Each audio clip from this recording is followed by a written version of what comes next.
Hello everyone, I am Praveen Agrawal, the founder and CEO of Praveen Agrawal Empowering Investors. Today we have with us Mr. Ganesh Mohan, the CEO of Bajaj Finsub AMC. Hello and welcome Ganesh. Thank you very much, Praveen bhai. Thank you. Ganesh, unlike others आप IIT Kharagpur, IIM Calcutta और BCG के एक लंबे career के बाद mutual fund में lateral entry की है।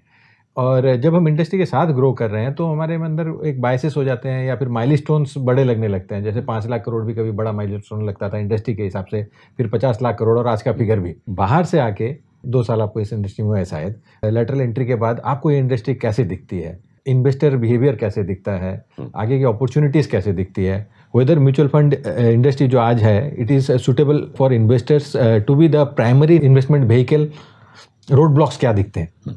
तो सबसे पहले मैं कहूँगा प्रवीण जी कि ये जो इंडस्ट्री है इसमें हमने सिर्फ ट्रेलर देखी अभी तक, राइट।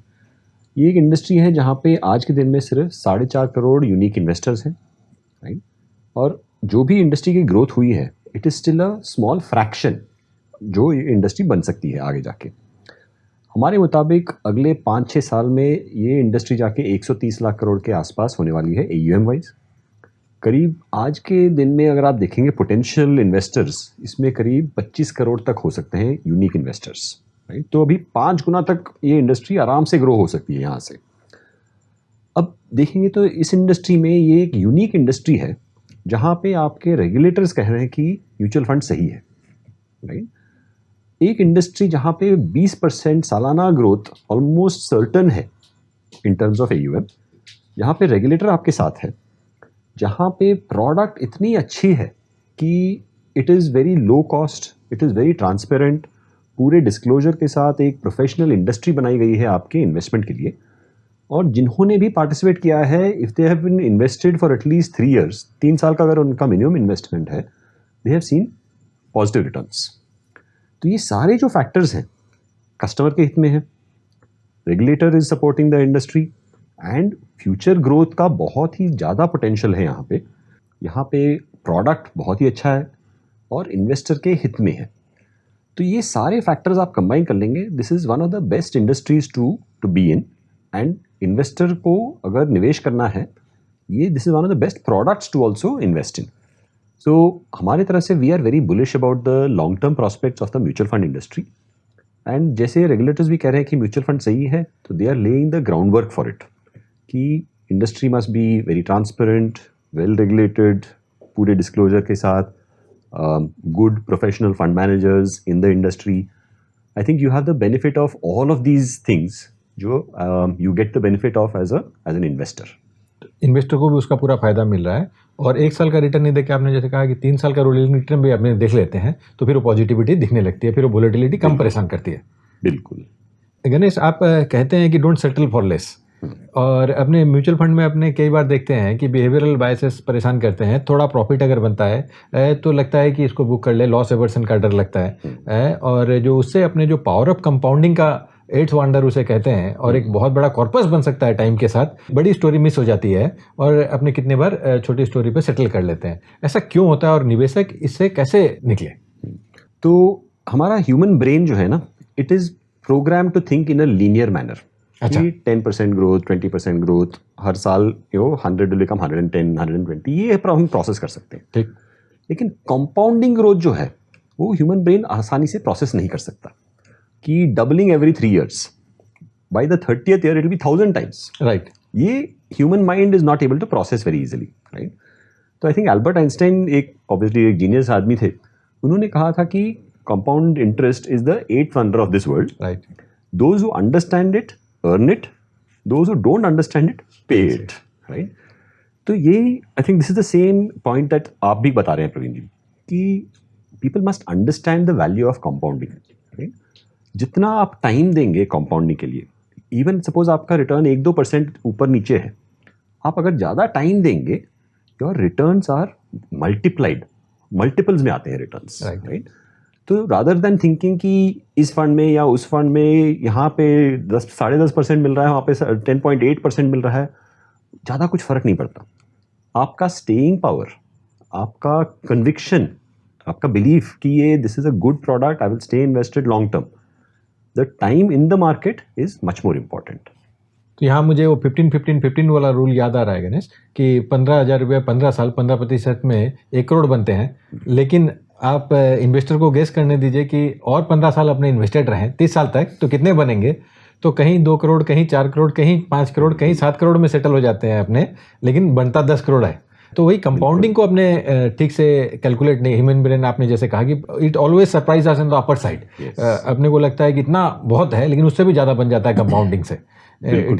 और इसीलिए शायद आइंस्टाइन ने उन्हें राइट, करेक्ट। और अपने अगर सही साइड में रहेंगे तो कंपाउंडिंग से एसेट बनेगा, और गलत साइड रहेंगे तो अपने को पे करना पड़ेगा।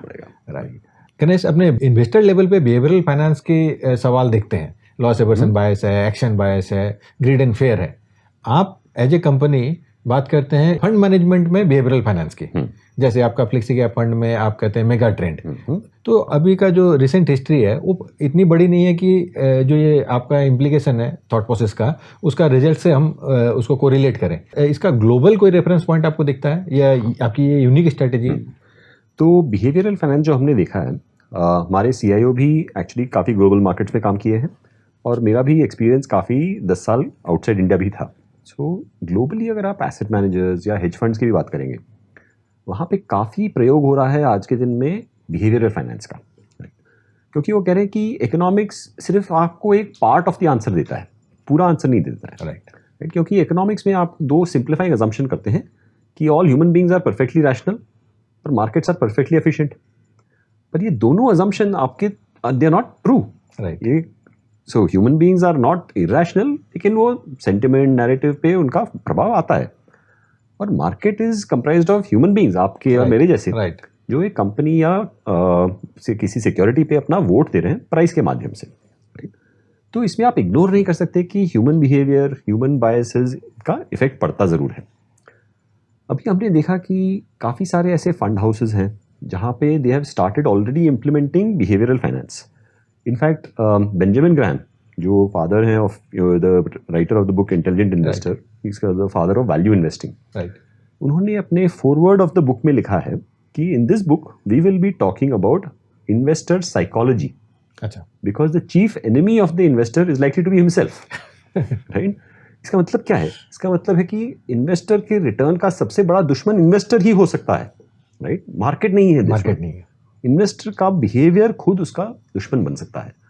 ये आपको कैसे बचना है, इसके लिए हम काफ़ी सारे बिहेवियरल टूल्स डालते हैं हमारे इन्वेस्टमेंट प्रोसेस में। हमारे फंड मैनेजर्स भी ह्यूमन बींग्स हैं, उनको हम कैसे सपोर्ट करें टूल्स के साथ, चेकलिस्ट के साथ, नजेस के साथ, कि वो हमारे उनके बायसेस उनकी इन्वेस्टमेंट डिसीजन पे ज़्यादा नेगेटिव प्रभाव न रखें।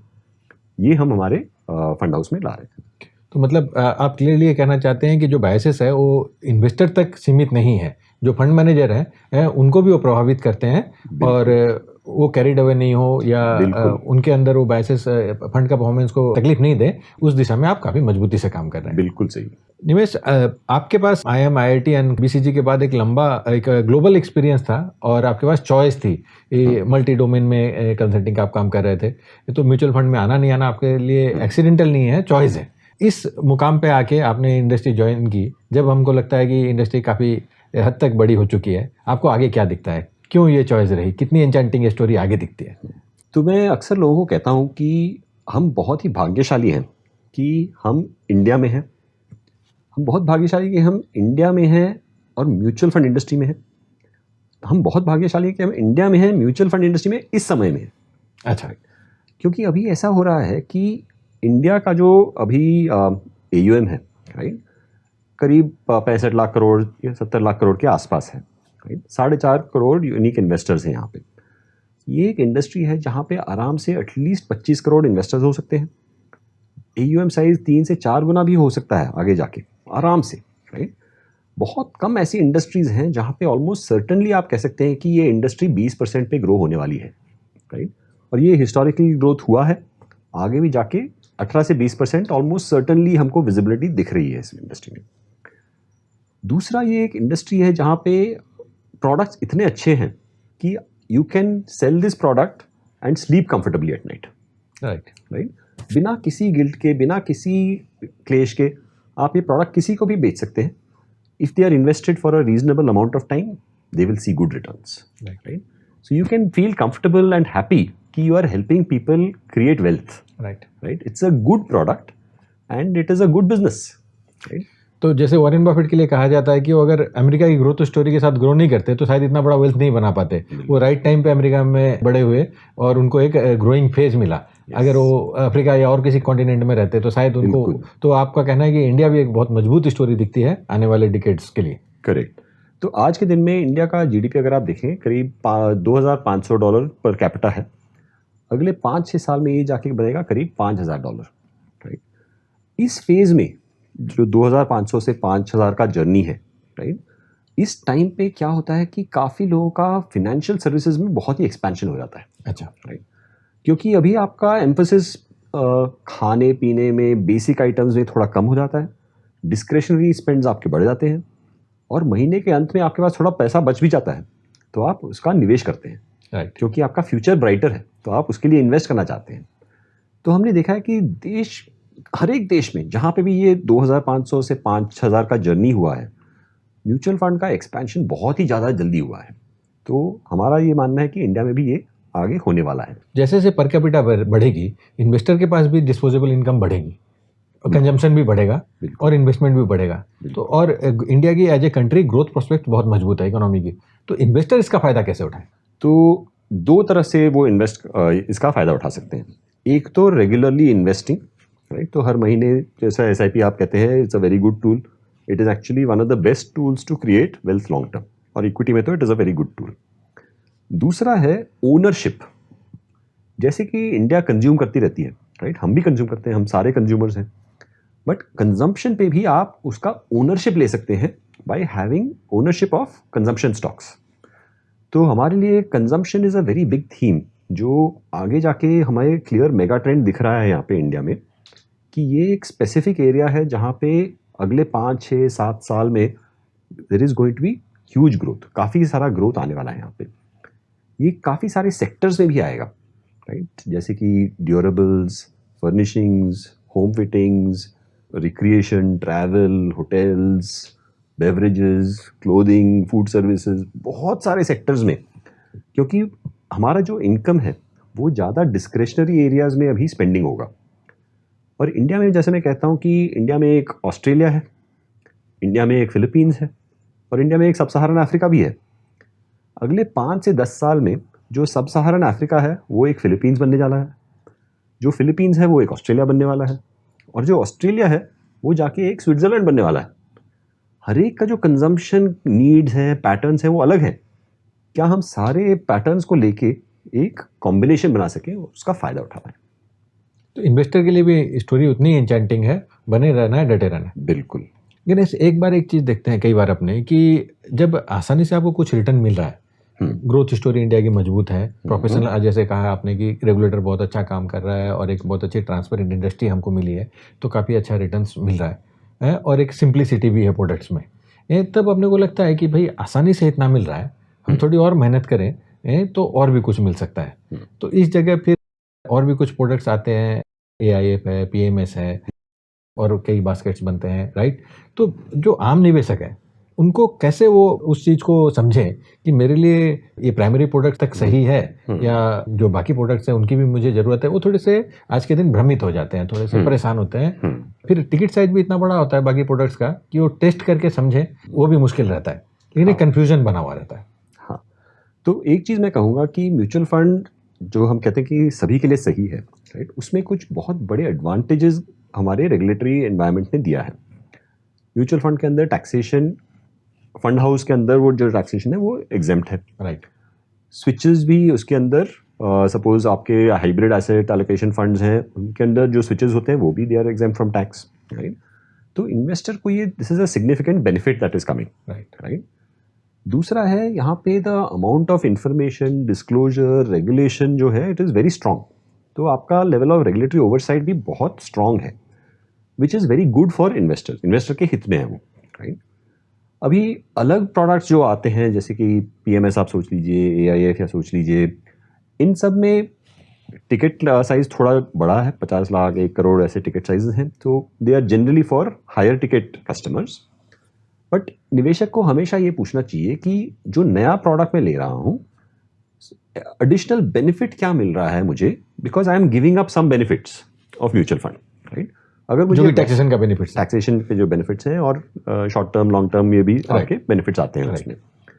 अगर आप कोई और प्रोडक्ट लेते हैं, ये बेनिफिट्स आप गिव अप कर रहे हैं, आपको कितना एडिशनल मिल रहा है और क्या ये प्रोडक्ट उतना जेन्युइनली डिफरेंशिएटेड है क्या? ऑसम। अगर ये आपको बहुत क्लियरली दिख रहा है, फिर please go ahead and invest. But काफी सारे केसेस में that is not very very clear, right? काफी लोगों ने अपने AIS में पोर्टफोलियो में भी देखा नहीं है कि है क्या actually, right? So it is important कि जब आप ऐसे प्रोडक्ट में जा रहे हैं जहाँ पे रेगुलेशन थोड़ा कम हो, आपका level of due diligence has to be even higher. आपको खुद जो छान के परखना होगा वो थोड़ा ज्यादा करना पड़ेगा आपको। और क्या आप फॉरगो कर रहे हैं और उसके एगेंस्ट में आपको क्या मिल रहा है या उससे ज्यादा मिल रहा है या नहीं मिल रहा है, वो क्वांटिफाई कर लेना जरूरी है। गणेश, आम निवेशक के लिए आपकी 3 मुख्य सलाह क्या रहेगी? एक तो मैं बोलूँगा, this is a very good business. Mutual fund में डटे रहना, being invested for the long term. Equity ऐसा बिजनेस नहीं है जहाँ पे आप 1 साल में या 2 साल में you can expect to see massive returns. अगर हुआ है very good, but you will see even better long term story जितना आप लॉन्ग टर्म रहेंगे इन्वेस्टेड। ये सबसे पहला एंड मोस्ट इंपॉर्टेंट थिंग है, क्योंकि काफ़ी सारे निवेशक आए हैं इस इंडस्ट्री में पिछले 2-3 साल में, राइट? तो उनका एक्सपीरियंस अभी कम है, राइट, इस इंडस्ट्री में। जैसे वो एक्सपीरियंस बढ़ेगा, उनको भी रियलाइजेशन आएगी कि दिस इज एन इंडस्ट्री जहाँ पे लॉन्ग टर्म आपको इन्वेस्ट करना चाहिए। दूसरा है कि इन्वेस्टर्स शुड एक्सपेक्ट कि इक्विटी में वन वे स्ट्रीट नहीं है। कभी मार्केट ऊपर जाएगा, कभी मार्केट नीचे भी आ सकता है। इनफैक्ट मार्केट नीचे आना is a very good thing. वो एंट्री पॉइंट भी देता है for you to rupee cost average, for you to build new portfolio as well. तो it is a good and healthy part of the market. अगर आपसे वो सहा नहीं जाता है कि मार्केट 10% गिरा, आपको अगर वो बहुत ही तनाव देता है अंदर ही अंदर, तो इक्विटी आपके लिए सही प्रोडक्ट नहीं है, राइट? तो ये आप पहले मन में रख लीजिए कि इक्विटी में there is a very good chance of some correction. ये प्रोडक्ट के अंदर ही प्रोडक्ट का नेचर है, बिल्कुल। तो और ये वोलेटिलिटी को आप अवॉइड नहीं कर सकते, तो whether it is suitable for you और नॉट, वो आपको समझ लेना है। पर इक्विटी में आप इन्वेस्ट कर रहे हैं तो वोलेटिलिटी से दूर नहीं रह सकते। बिल्कुल सही। तीसरी सलाह जो मैं कहूँगा, लोग म्यूचुअल फंड सोचते हैं तो इमीडिएटली सोचते हैं equity only, right? But mutual funds में डेट साइड में भी, फिक्स्ड इनकम साइड में भी बहुत ही बढ़िया प्रोडक्ट्स हैं आज के दिन में। जो आज के दिन में अगर आप देखेंगे, टॉप CFOs जो फाइनेंस हेड करते हैं कंपनीज में, वो अपना पैसा करंट अकाउंट सेविंग अकाउंट में नहीं रखते हैं। वो प्रयोग क्या करते हैं? लिक्विड, ओवरनाइट या मनी मार्केट इंस्ट्रूमेंट्स, पार्किंग के लिए भी वहाँ पे रखते हैं। तो अगर टॉप फाइनेंशियल माइंड्स ये प्रोडक्ट्स इस्तेमाल कर रहे हैं, यही प्रोडक्ट्स आपको एज अ रिटेल निवेशक को भी अवेलेबल हैं, why should you not be using it, right? आपको भी अपॉर्चुनिटी मिल रहा है, इन सारे प्रोडक्ट्स का आप प्रयोग कीजिए। कंपेयर टू सेविंग्स अकाउंट्स आपके रिटर्न्स काफ़ी हायर हैं इन प्रोडक्ट्स में, राइट? तो थोड़ा मैनेजमेंट करना पड़ता है इसमें, लेकिन return opportunity is significantly better. तो कंपोजिट वे में अपने म्यूचुअल फंड के बास्केट को भी ठीक से यूज करें और अपनी सुटेबिलिटी को समझें, कि अपनी रिस्क प्रोफाइल को समझें, अपने बायसेस को समझें कि whether we are ready to take the risk of volatility of equity और नॉट, और कितने पैसे के ऊपर, और लिक्विड और बाकी जो कैश प्रोडक्ट्स है, मनी मैनेजमेंट प्रोडक्ट्स है, उसको भी ठीक से यूज करें। और अगर इक्विटी में इन्वेस्ट कर रहे हैं तो लंबे समय तक बने रहें। जो सिंपल बेसिक्स हैं उसको अगर फॉलो करते चलें तो ये प्रोडक्ट्स हमको काफ़ी सुकून दे सकते हैं और अपने वेल्थ फाइनेंशियल जर्नी में काफ़ी हेल्प कर सकते हैं, राइट? बिल्कुल सही। Thank you Ganesh. Thank you Praveen भाई, very much, thank you very much. Mutual fund investments are subject to market risks. Read all scheme related documents carefully. Mutual fund निवेश बाजार की जोखिमों के अधीन हैं। योजना से जुड़े सभी दस्तावेजों को ध्यान से पढ़ें।